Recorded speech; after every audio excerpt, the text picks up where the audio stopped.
Kapteinis Aleksandrs Vaitrs stāvēja blakus milzīgiem artilērijas stobram, tērauda kalnam, kas vērsts tieši debesīs. 500 metrus garš, 50 metrus plats, izkalts no jaunākā titāna sakausējuma. Tas bija radīts, lai izturētu spēkus, kas pārsniedz cilvēku iztēli. Vaitras skatiens pārslīdēja pāri viņa komandai, 50 vīriešiem un sievietēm, kuri tūlīt mēģinās neiespējamo, ko cilvēce līdz šim bija tikai sapņojusi. Viņa balss, stingra un skaidra, pāršķēla saspringto klusumu uz plašās palaišanas platformas. Šodien viņš paziņoja, mēs palaidīsim kosmosa kuģi ar lielgabalu. Šodien mēs pierādīsim, ka cilvēce var sasniegt zvaigznes, pat ja viss ir pret mums. Katrs komandas loceklis saprata, kas ir likts uz spēles. Viena kļūda nozīmētu pilnīgu iznīcību, taču viņi arī zināja, ka šī ir pēdējā izmisīgā cilvēces iespēja izdzīvot. Zeme, kādu viņi reiz pazina, bija zudusi. Gaiss bija kļuvis toksisks, bieza, indīga smago metālu un nāvējošu daļiņu putra. Augsne bija sterila, mirusi.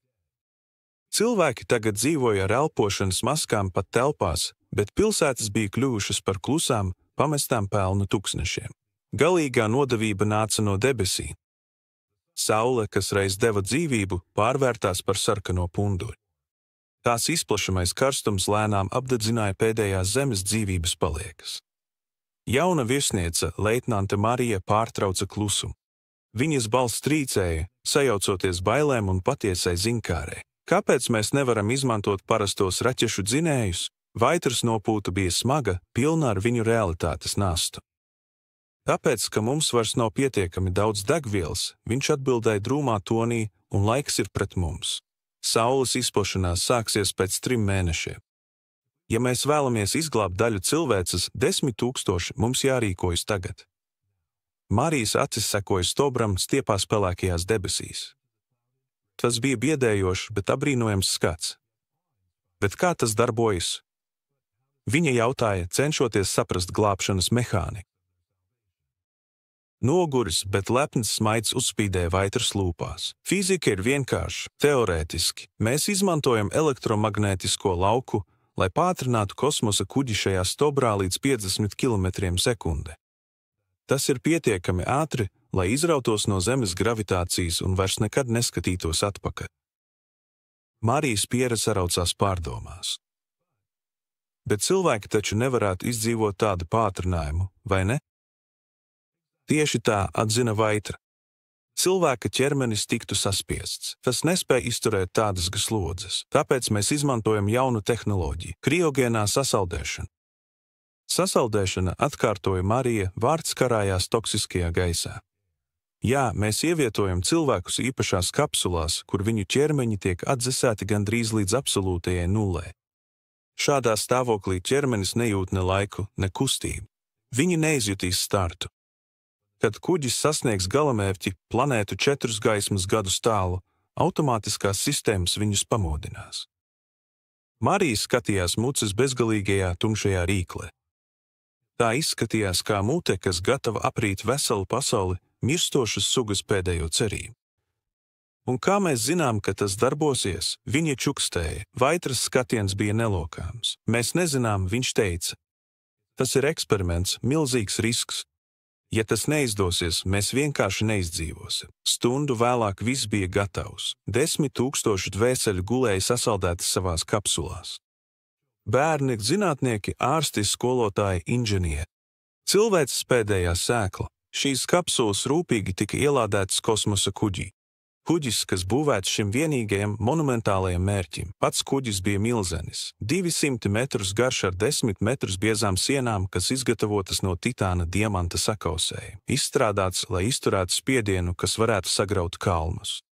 Tas bija visu laiku spēcīgākais šķirsts. Vaitras balss vēl pēdējo reizi atskanēja pāri platformai.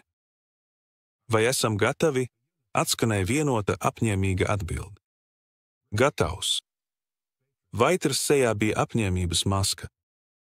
Tad, lai sākas cilvēces pēdējā palaišana, viņš nospieda pogu, dziļa pērkona dārdoņa, atdzīvojās milzīgiem elektromagnētiskiem laukam aktivizējoties.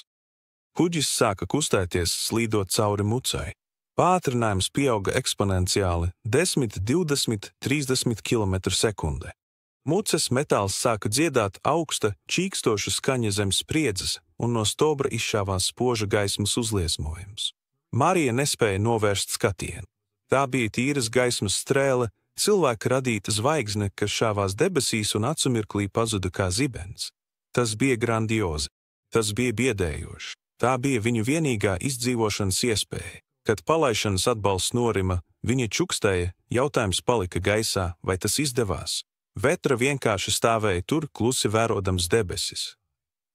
Mēs uzzināsim, viņš klusi teica, pēc 4 gadiem un 3 mēnešiem.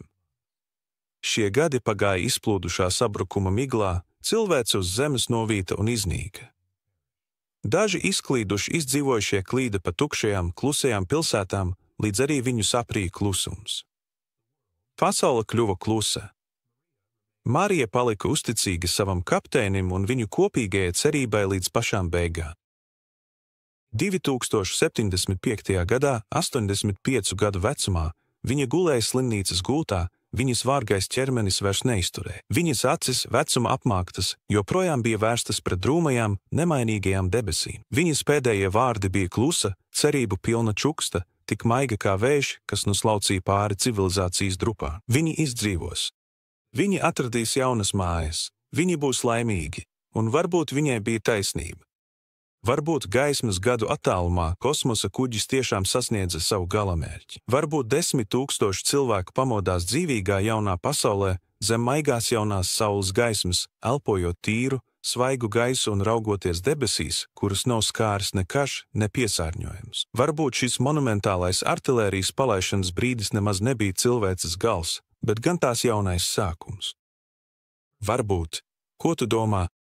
Vai šis izmisuma akts bija veiksmīgs, vai tomēr tikai pēdējais, veltīgais žests mirstošai pasaulē? Padalies ar savām domām komentāros zemāk. Ja tev patīk stāsti, kas pēta cilvēka atjautības un cerības robežas, noteikti nospied patīk un abonē kanālu, lai nepalaistu garām jaunus video. Paldies, ka skatījies!